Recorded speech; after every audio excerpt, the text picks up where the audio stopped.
살아가는 이 시대는 그 어느 때보다 사랑이라는 단어가 흔하게 사용되지만 역설적으로 참된 사랑은 찾아보기 힘든 시대입니다.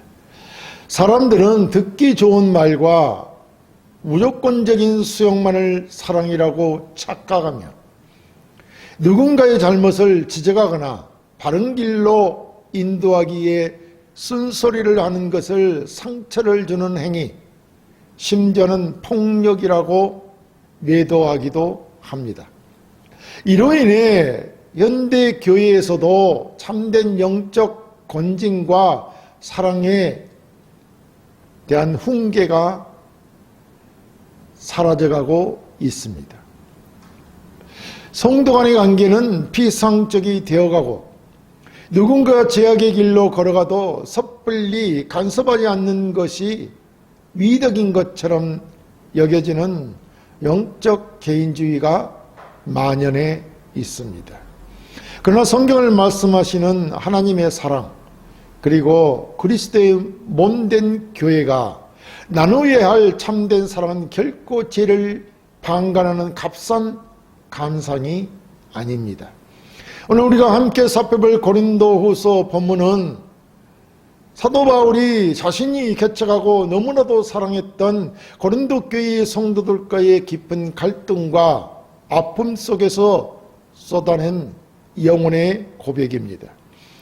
바울은 고린도 교회 내에 침투한 거짓 교사들과 음행의 문제, 그리고 자신을 배척하는 성도들의 영적 타락을 보며 피를 토하는 심정으로 편지를 썼습니다.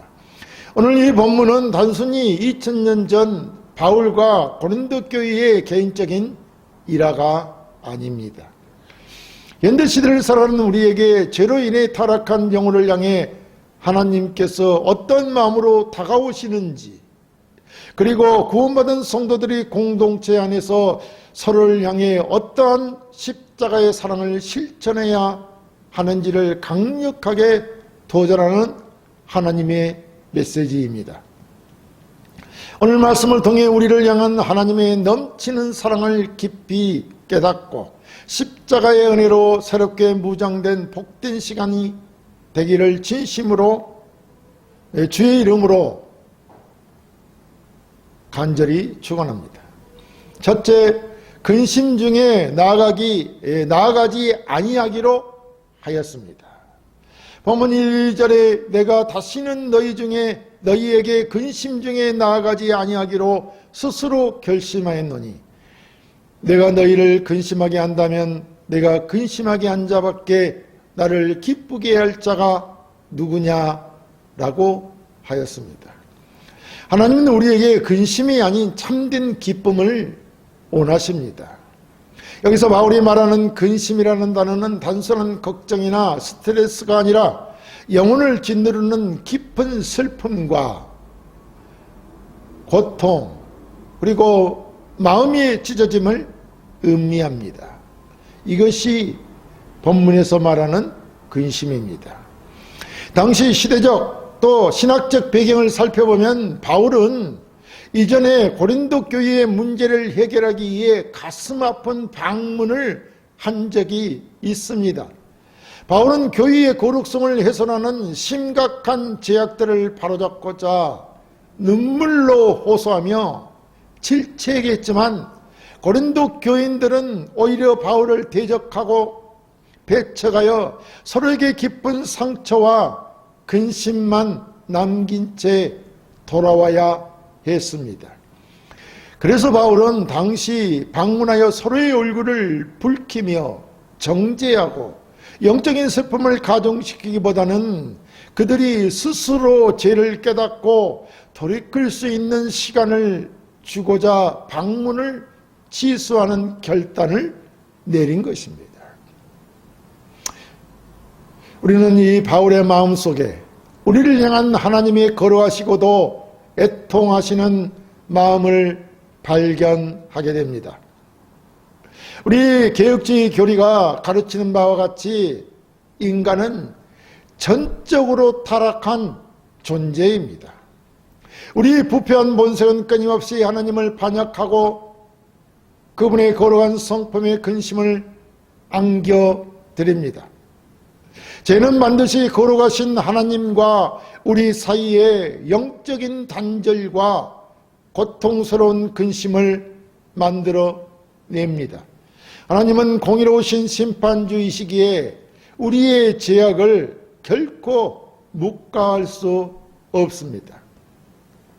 죄의 싹은 사망이요 영원한 심판이기 때문입니다. 그러나 하나님은 우리가 그 심판의 근심 속에 죄로 인하여 심판받아 영원히 멸망하는 것을 원치 않으셨습니다. 그래서 참된 기쁨의 회복을 위해 당신의 아들 독생자 예수 그리스도를 이 땅에 보내셨던 것입니다. 그리스도께서는 우리가 당해야 할 모든 근심과 영원한 심판의 저주를 십자가 위에서 홀로 감당하셨습니다. 우리에게 죄사함과 구원의 기쁨을 주기 위해서 그 주님께서 대신 하나님 아버지께 버림받는 가장 깊은 근심의 나락으로 떨어지셨던 것입니다. 그리스도께서 이렇게 하심으로 우리를 죄와 사망에 구원하셔서 모든 근심에서 해방시키셨던 것입니다. 그럼에도 불구하고 지금 우리의 심령과 삶 속에 어떤 근심이 자리 잡고 있는 것은 아닌지, 세상의 재물이나 명예를 잃을까 두려워하는 근심이든 아니면 하나님 앞에서 나의 거룩하지 못한 모습과 형제를 사랑하지 못하는 강팍함, 그 때문에 흘리는 눈물이나 거룩한 근심은 없는지 보아야 할 것입니다. 출애굽기 32장에 보면 모세는 이스라엘 백성들이 금 송아지를 만들어 우상 숭배의 지약에 빠졌을 때 모세는 그들의 죄악으로 인해 큰 근심과 분노로 십계명 돌판을 던져 깨뜨려 버렸습니다. 이는 분명 하나님께서 주신 돌판을 깨뜨리는 이런 행동은 하나님 앞에 옳은 행동이라 할 수 없습니다. 하면 모세의 이 행동에는 그의 백성을 향한 근심에서 하는 행동이었을 것입니다. 그래서 그는 그의 백성들을 향한 근심에서 멈추지 않고 하나님 앞에 엎드려 기도했습니다. 뭐라고 기도했느냐 하면, 차라리 주께서 기록하신 책에서 내 이름을 지워버려 주옵소서라며 생명을 건 중보 기도로 나아갔던 것입니다. 백성들의 죄를 향해 단순히 책망하면서도 그들이 심판받아 멸망당하지 않기를 바라는 애절한 사랑이 그 근심의 본질이었던 것입니다. 우리 역시 삶 속에서 누군가의 잘못을 보거나 교회 안에서 갈등을 마주할 때 나의 자존심을 세우기 위해 상대를 정죄하여 기쁜 근심에 빠뜨리는 자가 되어서는 안 됩니다. 우리의 목표는 상대를 굴복시키는 것이 아니라 그리스도의 십자가 은혜 안에서 제사함을 경험하고 함께 구원의 기쁨을 누리는 데 있어야 합니다. 오늘 하루를 살아가실 때 내 안에 숨겨진 죄악들을 먼저 하나님 앞에 내려놓고 회개하는 자들이 우리는 되어야 합니다. 그리고 나에게 상처를 준 이들을 향해 정죄의 칼날을 거두고 그리스도께서 나를 용서하심으로 내게 영원한 생명의 기쁨을 주셨듯이 그들을 용서함으로 교회 안에 하나님의 참된 기쁨을 회복하는 성도들이 되기를 간절히 권면합니다. 둘째, 나의 기쁨이 너희 모두의 기쁨인 줄 확신하였습니다. 본문 3절에 내가 이같이 선 것은 내가 갈 때에 마땅히 나를 기쁘게 할 자로부터 도리어 근심을 얻을까 염려하며 또 너희에게 대한 나의 기쁨이 너희 모두의 기쁨인 줄 확신함이로라 라고 고백하였습니다. 바울은 고린도 교회를 직접 방문하는 대신 눈물로 쓴 편지를 디도를 통해 보냈습니다. 이 편지는 고린도 교회의 제약을 엄중히 꾸짖는 내용이었습니다. 그러나 바울이 그토록 아픈 책망의 편지를 쓸 수 있었던 근저에 놀라운 확신이 자리하고 있었습니다. 이 확신은 인간적인 신뢰나 고린도 교인들의 선한 본성에 대한 기대가 아니었습니다. 바로 그들 안에 거하시는 성령, 하나님의 역사하심에 대한 절대적인 믿음이었습니다.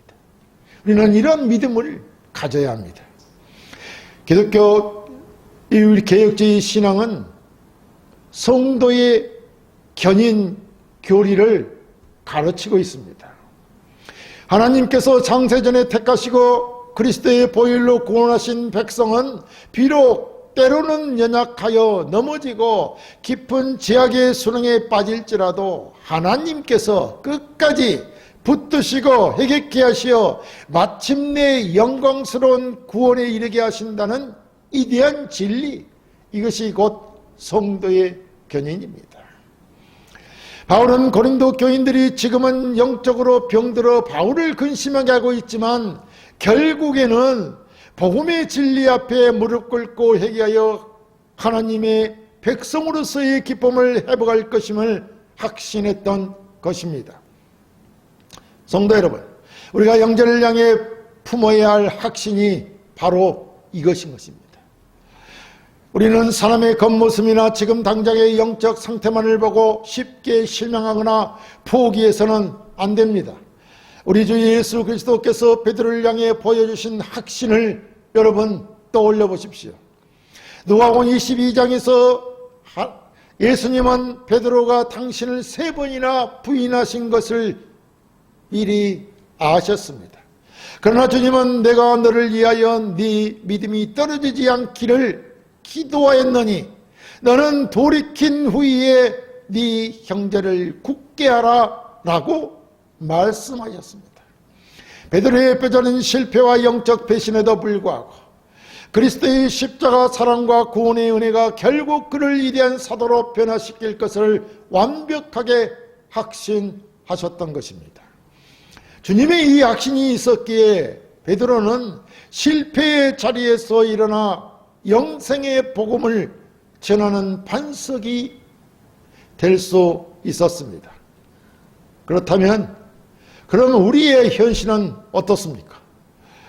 교회 공동체 안에서 혹은 가정에서 신앙적으로 방황하거나 우리의 마음에 기쁜 상처를 주는 이들이 혹 있지는 않습니까? 그때 우리는 너무나 쉽게 판단하고 그 영혼들을 포기해버리는 우를 범하고 있지는 않습니까? 그러나 우리를 구원하신 하나님의 은혜는 우리의 어떠함에 달려있지 않습니다. 우리가 어떻게 하느냐에 달려있지 않다는 것입니다. 하나님께서 나 같은 죄인 중에 개수를 십자가의 피로 씻어 자녀 삼아주셨고 나의 연약함에도 불구하고 나를 향한 구원의 사역을 결코 포기하지 않으신다는 사실, 이런 바울의 고백을 우리는 믿어야 하는 것입니다. 그렇다면 여러분도 곁에 있는 지체들을 바라볼 때 그들 안에서 일하고 계시는 성령님을 신뢰해야 할 것입니다. 그들이 언젠가 그리스도의 십자가 앞에서 회개하고 돌아와 영원한 하나님의 나라에서 나와 함께 영생의 기쁨을 누릴 형제 자매임을 확신하는 눈으로 바라보라는 것입니다. 오늘 이 시간 우리 마음속에 있는 불신과 정죄의 마음을 회개합시다. 그리고 주님께서 나를 끝까지 믿고 기다려주셨듯이 우리도 사랑하는 지체들의 영적 회복을 굳게 확신하며 눈물로 기도하는 인내의 사람이 되기를 주의 이름으로 권면합니다. 셋째, 너희를 향하여 넘치는 사랑이 있음을 알게 하려 하였습니다. 본문 4절에 내가 마음에 큰 눌림과 걱정이 있어 많은 눈물로 너희에게 쏟느니 이는 너희로 근심하게 하려 한 것이 아니요 오직 내가 너희를 향하여 넘치는 사랑이 있음을 너희로 알게 하려 함이라 라고 하였습니다. 본문에서 보듯 징계와 권면의 본질은 큰 눌림과 눈물로 증명된 넘치는 사랑이어야 합니다. 여기서 바울이 말하는 큰 눌림은 사방이 꽉 막혀 숨을 쉴 수 없을 정도의 극심한 심리적 압박과 심장의 고통을 뜻합니다. 바울은 고린도 교회의 죄악을 지적하는 편지를 쓰면서 마치 자기 살을 도려내는 듯한 찢어지는 고통 속에서 많은 눈물을 흘렸습니다. 왜냐하면 그의 목적이 그들을 정죄하여 파멸시키려는 것이 아니었기 때문입니다. 또 오히려 멸망의 길로 달려가는 그들을 구원해내고자 하는 그에게 넘치는 사랑이 있었기 때문입니다. 우리가 바로 이러한 바울의 넘치는 사랑을 본받아야 할 것입니다. 이러한 사랑을 우리는 헬라어로 아카페적인 사랑이라고 합니다. 이 아카페의 사랑은 조건 없는 자기 희생적 사랑입니다.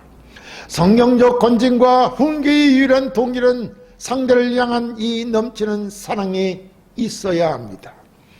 이 바울의 찢어지는 심장과 눈물은 다름 아닌 우리 하나님 아버지의 마음입니다. 우리가 이러한 심정, 이러한 마음을 가져야 한다는 것입니다. 공의로운 심판주이신 하나님은 우리의 죄악을 보실 때 큰 눌림과 같은 진노를 느끼십니다. 그러나 동시에 우리를 끔찍히 사랑하시기에 우리를 심판의 자리에 내버려두지 않으시고 구원하시기 위해 당신의 독생자를 십자가에 내어주시는 말할 수 없는 고통을 감내하셨습니다. 호세아 선지자의 삶을 묵상해 보십시오.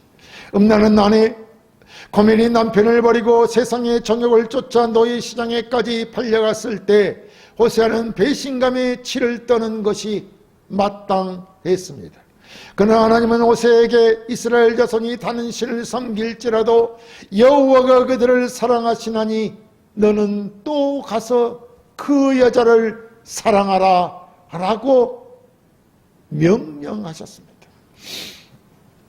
호세아는 은 15개와 보리 한 호멜 반이라는 엄청난 대가를 지불하고 그를 다시 사옵니다. 이것이 바로 영적 간음자인 우리를 향한 하나님의 넘치는 사랑인 것입니다. 우리는 끊임없이 죄를 범하지만 하나님은 끊임없이 우리를 용서하시고 늘 은혜를 베푸신다는 말씀입니다. 이것이 바로 하나님이 넘치는 사랑이라는 말입니다. 죄로 인해 영원한 지옥의 심판을 받아 마땅한 우리를 살리기 위해 예수 그리스도라는 무한한 값을 십자가에 지불하시고 우리를 영생의 자리로 되찾아 오신 그 피 묻은 사랑입니다. 현대 교회의 가장 큰 비극 중 하나는 이 눈물이 담긴 사랑을 잃어버렸다는 것입니다. 누군가의 잘못을 지적할 때 우리는 너무나 차갑고 매몰차게 합니다. 내 심장이 찢어지는 듯한 큰 눌림과 상대를 위한 내통함이 없이 그저 나의 의로움을 가시하기에 비판의 화살을 날립니다. 사랑 없는 진리는 폭력이 될 뿐이라고 했습니다. 진정한 개혁자의 신앙인은 나의 나된 것이 오로지 십자가의 은혜임을 알기에 다른 이의 죄악을 마주할 때 먼저 자신의 가슴을 치며 애통해야 하는 것입니다. 이것이 바로 나의 나된 것이 오직 십자가의 은혜임을 아는 자들이 하는 행위일 것입니다. 성도 여러분, 가정에서 자녀를 훈계할 때, 교회에서 믿음이 연약한 지체를 권면할 때 여러분의 마음속에는 바울이 흘렸던 그 눈물이 있습니까?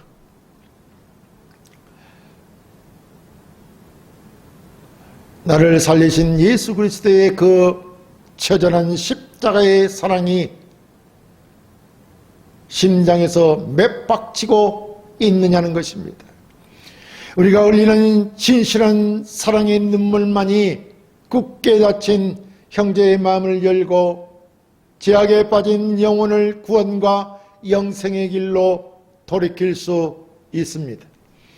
오늘부터 우리의 입술에 차가운 정죄를 멈추고 내게 부어주신 그리스도의 그 넘치는 십자가 사랑으로 우리의 이웃을 그가 누가 되었든지 우리의 가슴에 품읍시다. 상처 입은 영혼들을 향해 애절한 마음으로 기도하며 참된 생명을 나누는 십자가의 전달자가 되시기를 주의 이름으로 간절히 호소합니다. 사랑하는 성도 여러분, 오늘 우리는 사도 바울의 애절한 고백을 통해 우리를 향하신 하나님의 넘치는 사랑을 깊이 묵상했습니다.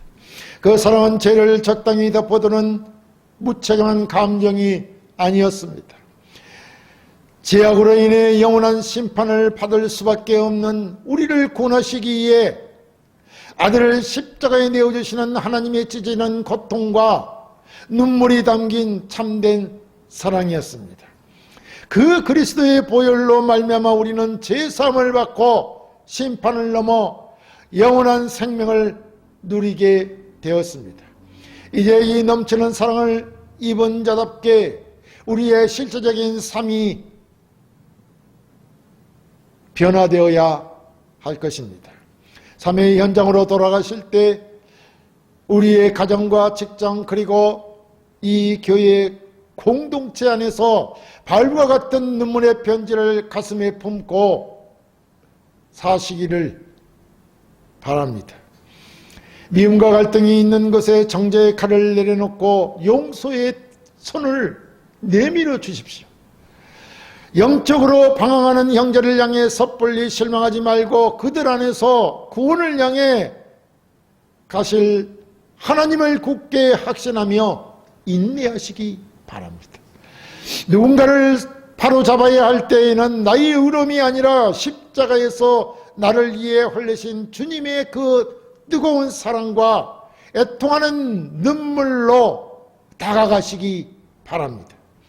우리가 이 그리스도의 십자가 사랑을 삶 속에서 실천해낼 때 우리 공동체는 영원히 살아나고 죄인이 회개하여 하나님께 돌아오는 생명의 역사가 일어날 것입니다.